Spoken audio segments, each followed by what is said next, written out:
Hello students. मैं सरताज आप सभी का बहुत बहुत स्वागत करता हूं मेरे चैनल सरताज सर 123 में। तो आइए स्टूडेंट्स, आज के इस वीडियो पे हम बात करने वाले हैं कक्षा 12वीं गणित अध्याय 11 त्रिविमीय ज्यामिति। प्रश्न बैंक है स्टूडेंट्स, ये प्रश्न बैंक सॉल्व कर रहे हैं हम।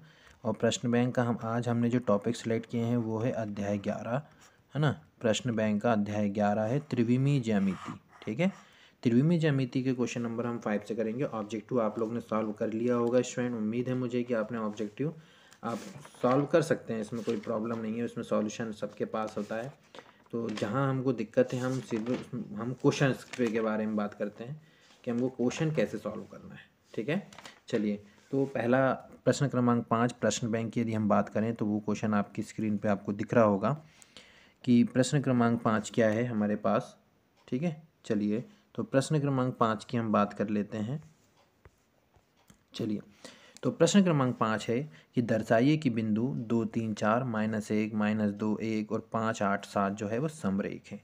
जब हमको ऐसे क्वेश्चन सॉल्व करने के लिए आए तो विद्यार्थियों बड़ा अच्छे से इसको सॉल्व करना है अपन को, है ना। देखो, ध्यान से देखना कि जब भी ऐसे क्वेश्चन सॉल्व करने के लिए आएंगे तो हमको सबसे पहले क्या करना है कि जो 3 बिंदु दिए गए हैं तो अपन मान लेते हैं, माना ये 3 बिंदु जो है, माना 3 बिंदु, है ना, माना 3 बिंदु। और ये तीनों बिंदु को अपन ए बी सी ले लेते हैं। ए यानी पहले बिंदु को हम ए मान लेते हैं 2, 3, 4।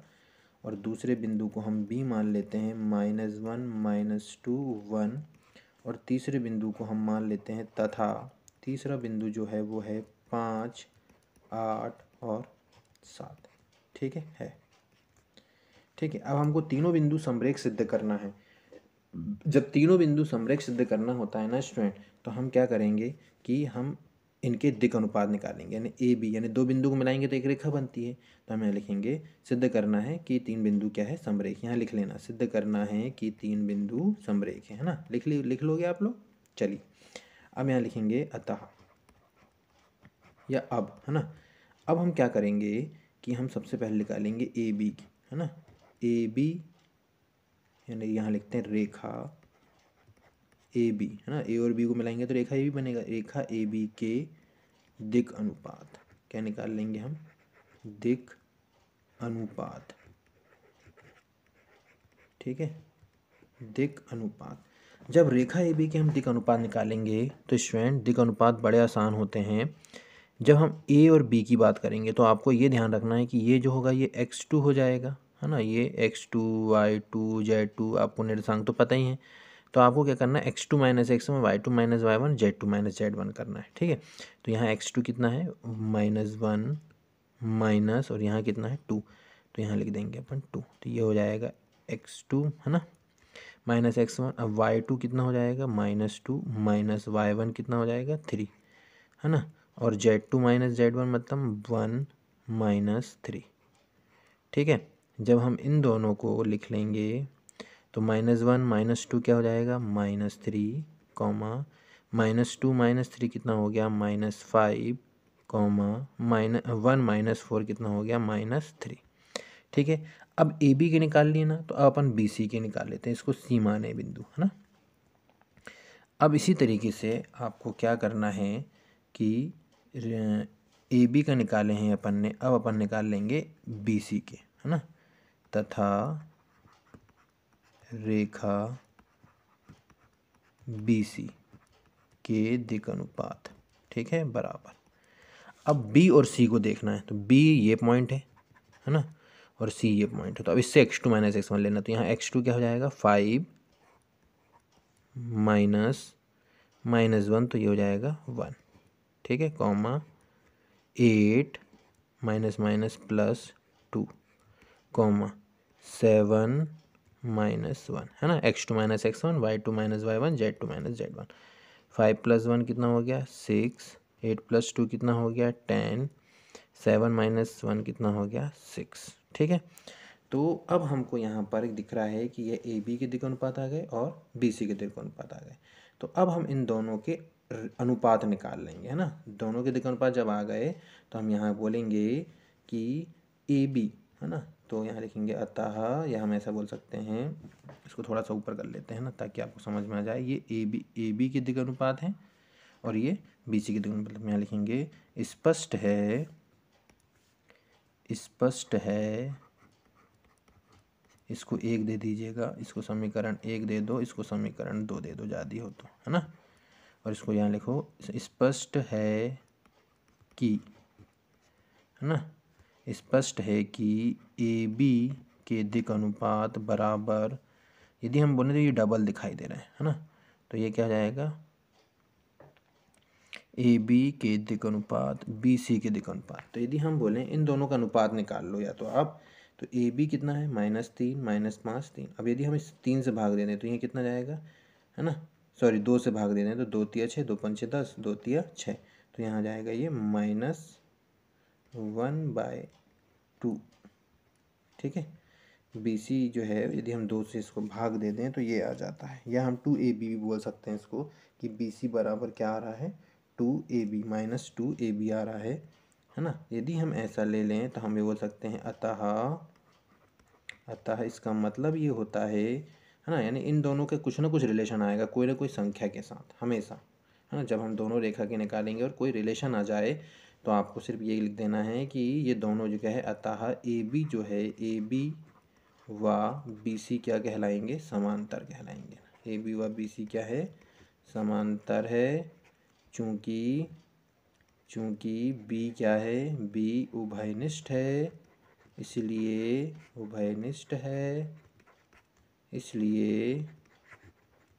इसलिए A comma B comma C क्या कहलाएंगे, समरेख कहलाएंगे। ठीक है, इसलिए A comma B comma B C क्या है, समरेख है। इट इज एकदम प्रूव दैट सिंपल। आपको ए बी के दिक् अनुपात निकालना है, बी सी के दिक् अनुपात निकालना है, और उन दोनों का एक ऐसा रिलेशन आएगा कि ए बी बराबर 2bc या bc बराबर -2ab, यानी किसी न किसी संख्या का, मतलब कुल मिला के किसी न किसी कांस्टेंट का उस पर क्या होगा, मल्टीप्लाई होगा, है ना। कोई भी हो सकता है वो संख्या, 1/2 2 3 4। यदि ऐसा आता है तो ये दोनों, है ना, जिन दोनों के बीच हम रिलेशन निकालें, ये दोनों क्या कहलाएंगे, समांतर। और ए बी और बी सी समांतर में बी उभयनिष्ठ बिंदु होने के कारण ये ए बी हो गया, और बी सी तो मतलब वहीं से शुरू होगा, सीधी सी बात है। तो बी सी जब शुरू होगा तो एक ही रेखा में आ जाएंगे दोनों, तो इसलिए हम ये कहते हैं कि दोनों समांतर है। चूंकि बी उभयनिष्ठ है इसलिए तीनों बिंदु क्या कहलाएंगे, समरेख कहलाएंगे। इस तरीके से इसको आप सॉल्व कर लेंगे। ठीक है, चलिए अब अगला जो क्वेश्चन दिखाई दे रहा है इसको देखिएगा स्क्रीन पे, है ना। ठीक है, ये क्वेश्चन है। चलिए अब प्रश्न क्रमांक 6 है, बिंदु 5 2 -4 से होकर जाने वाली तथा सदिश से समांतर रेखा का समीकरण। देखो, जब भी किसी बिंदु से होकर जाने वाली रेखा होगी, है ना, तो कोई बिंदु जो होगा, पहला बिंदु को आप ए मान लेना। क्या मान लेना, ए मान लेना। बिंदु के रूप में दिए हैं तो उसमें आप आई जे के लगा लेना, तो वो वेक्टर बन जाएगा, है ना। तो देखो यहाँ हमको दिया है ए बराबर 5 2 -4, तो ये हो जाएगा 5 के साथ आई लगा लेना, पहले के साथ, दूसरे के साथ जे, तीसरे के साथ के लगा लिए, तो ये हो गया ए वेक्टर बराबर 5i + 2j - 4 के, ये आ गया। ठीक है, ये ए का मान आ गया। और जिसके समांतर है उसको क्या मान ले लेना, बी, यानी जिस वेक्टर के समांतर है वो बी वेक्टर कहलाएगा। ठीक है, यदि ऐसा है कि एक बिंदु और किसी समांतर सदिश यदि आपको दिया है तो सदिश समीकरण क्या होता है, अतः सदिश समीकरण आर वेक्टर बराबर, यहाँ लिख लेना, ऐसा ये जोड़ लेना ना, आर वेक्टर बराबर A vector plus lambda B vector, ये फॉर्मूला होता है ना। यानी हमको ए और बी का मान बस रखना है, कुछ नहीं करना। तो ए का मान ये दिख रहा है, ये जो है ये ए है, तो ए की जगह में आ जाएगा, और लैम्डा इंटू बी की जगह में ये आ जाएगा। देखो, आर वेक्टर बराबर ए की जगह में ये लिख दी हमने, ये ए वेक्टर का मान हो गया, plus lambda into B vector हो गया, और यही क्या है, क्या कहलाएगा, सदिश समीकरण। बिल्कुल सिंपल है कि नहीं, कुछ भी नहीं करना है इसमें, जो दिया सिर्फ रखना है। तो ये जो दिया है हमारे पास आर वेक्टर बराबर, ये जो आंसर आया है यही क्या कहलाएगा, उस रेखा का सदिश समीकरण कहलाएगा। मान लो आपको कार्तीय समीकरण निकालने के लिए आ जाए तो ये आर वेक्टर का मान जो है वो xi + yj + zk रख देना, ये रखे हमने। अब हम क्या करेंगे, ऐसा करने के बाद दोनों पक्षों में तुलना करेंगे i j k के गुणांकों की। अब देखो यहाँ 5i और प्लस 3 लैम्डा i हो जाएगा, ये 5i + 3 लैम्डा i = x हो जाएगा, है ना। तो फिर हम i के गुणांकों का तुलना कर लेंगे, है ना। अब इसको कैसे किए यहाँ से देख लीजिए चाहे तो आप, है ना। तो ये हम क्या करेंगे, जब भी हमको ये जो है ये सदिश समीकरण कहलाएगा, यदि सदिश समीकरण, वैसे तो यहाँ प्रश्न में सदिश समीकरण बोला है तो ये सॉल्यूशन यही कंप्लीट हो गया, लेकिन मान लीजिए यदि इसने कार्तीय समीकरण बोल दिया तो आपको क्या करना है, कार्तीय समीकरण यदि आपको बोला तो आपको क्या करना है विद्यार्थियों की जो आर वेक्टर है उसकी जगह में x I plus Y J plus Z के रख देना है ना। जैसे ही हम ऐसा रखते हैं तो ये लिखा दिया जाएगा। फिर उसके बाद आपको क्या करना है कि इसके बाद आपको क्या करना है कि ये आ गया X I plus Y J plus Z के, ठीक है, is equal to 5i plus 2j minus 4k plus 3 lambda plus 2 lambda j minus 8 lambda k, यह आ जाएगा। अब हम जब तुलना करेंगे i का गुणांक यहाँ x है, ठीक है, और यहाँ पर i का गुणांक क्या है 5 प्लस 3 लैम्डा है, तो इज इक्वल टू क्या हो जाएगा ये 5 प्लस 3 लैम्डा, ठीक है। तो यहाँ से अपन लैम्डा का मान निकालेंगे तो ये हो जाएगा x minus 5/3 is equal to, यहाँ से लैम्डा निकाल लेंगे, ठीक है। इसी तरीके से यहाँ पर j का गुणांक क्या है y है, y बराबर यहाँ j का गुणांक कितना हो जाएगा 2 प्लस 2 लैम्डा, तो यहाँ हो जाएगा y minus 2/2 is equal to lambda आ जाएगा, ठीक है। इसी तरीके से यहाँ से अपन निकाल लेंगे z बराबर, यहाँ हो जाएगा -4 माइनस 8 लैम्डा, तो ये हो जाएगा z plus 4/-8 is equal to lambda, ठीक है। इसको दे देंगे समीकरण नंबर 1, इसको दे देंगे समीकरण नंबर 2, इसको दे देंगे हम समीकरण नंबर 3, और फिर इन दोनों में हम देख रहे हैं सब लैम्डा के बराबर है तो यहाँ लिख लेना। अतः 1 2 3 से समीकरण 1 2 3 से x minus 5/3 is equal to y minus 2/2 is equal to z plus 4/-8 is equal to lambda, क्योंकि तीनों लैम्डा के बराबर है, और यही जो आया है यही क्या कहलाएगा कार्तीय समीकरण कहलाएगा। यही हमारा आंसर। समझ में आया? उम्मीद करता हूँ कि समझ में आ गया होगा, ठीक है। चलिए आगे बढ़ते हैं। अब तीसरा सवाल है। अब देखो कभी क्या एक बिंदु और एक रेखा के समांतर था तो हमने इसको ए भी माने। दो बिंदु दिए ना विद्यार्थियों, तो आपको क्या करना है, पहले को आपको ए वेक्टर मान लेना है ना, और दूसरे को बी वेक्टर मान लेना। ध्यान रखना ये बी जो है समांतर वाला नहीं है, दो बिंदु वाले हैं। जब बिंदु वाले हैं तो फॉर्मूला थोड़ा सा बदल जाएगा। तो फॉर्मूला ये दिया है ना, आर वेक्टर बराबर ए प्लस लैम्डा बी माइनस ए आ जाएगा, बस इतना होगा। अब यहाँ पर ए और बी और ए का मान रख देना और फिर इसको कैलकुलेट कर लेना, जो आएगा है ना, जो भी आएगा ये फॉर्मूला लगाना है अपन को, है ना, ये फॉर्मूला होगा। ए और बी किसको मानना है, दोनों बिंदुओं को ए और बी मानना है, और उसके बाद फिर ये हमको फॉर्मूला लगा देना है, ठीक है। ये वाला फॉर्मूला लगाना है, ये फॉर्मूला आपको याद रखना है। तो ए किसको मानेंगे, पहले बिंदु को ए मानेंगे, दूसरे बिंदु को बी मानेंगे, और फिर इस फॉर्मूले पे दो बिंदु से होकर जाने वाली रेखा का सदिश समीकरण ये है। तो आर वेक्टर तो हमेशा रहेगा, आपको ए बी और ए की जगह में मान रख देना है और सॉल्व कर लेना, जो आएगा वही क्या कहलाएगा, इसका सदिश समीकरण। और सदिश समीकरण निकालना है इसलिए, और कार्तीय निकालने के लिए मैंने बता दिया कि जो भी सदिश समीकरण आएगा उसमें आर वेक्टर का मान रख देना और तुलना करके आई जे के की तुलना कर लेना है, ठीक है। चलिए आगे बढ़ते हैं। इसके बाद यदि इस तरीके से दिया जाए कोई क्वेश्चन, थोड़ा सा मुझे ऐसा लगता है क्वेश्चन पर कन्फ्यूजन, हाँ ये, अब मान लीजिए कोई ऐसा रेखा युग में दिया जाए और उसके बीच का आपको कोण ज्ञात करने के लिए बोले, तो बड़ा आसान क्वेश्चन है। यदि सदिश रूप दिया है ना, तो पहले वाले से यहाँ से आपको b1 निकाल लेना है ना, और दूसरे में इसको क्या बोलेंगे आप, b2 निकाल लेना। ये b2 हो गया, ठीक है, और ये क्या हो गया, b1 हो गया, ठीक है। दोनों में जो लैम्डा म्यू इसका जो भी गुणांक करके जो वेक्टर आएगा वो b1 और b2 आपको ऐसा बना लेना है, ठीक है। इसके बाद यदि हम बोलें तो इसका एक फार्मूला होता है ना, दो रेखा के बीच के कोण का एक फार्मूला होता है, और वो फार्मूला हमने यहाँ लिखे हैं, नहीं इसमें नहीं लिख नहीं पाए हमने, इसका वो नहीं ले पाए। तो दो रेखा के बीच का कोण का एक फार्मूला होता है, और वो फार्मूला मैं यहाँ आपको बता देता हूँ, ठीक है। चलिए फार्मूला बताता हूँ।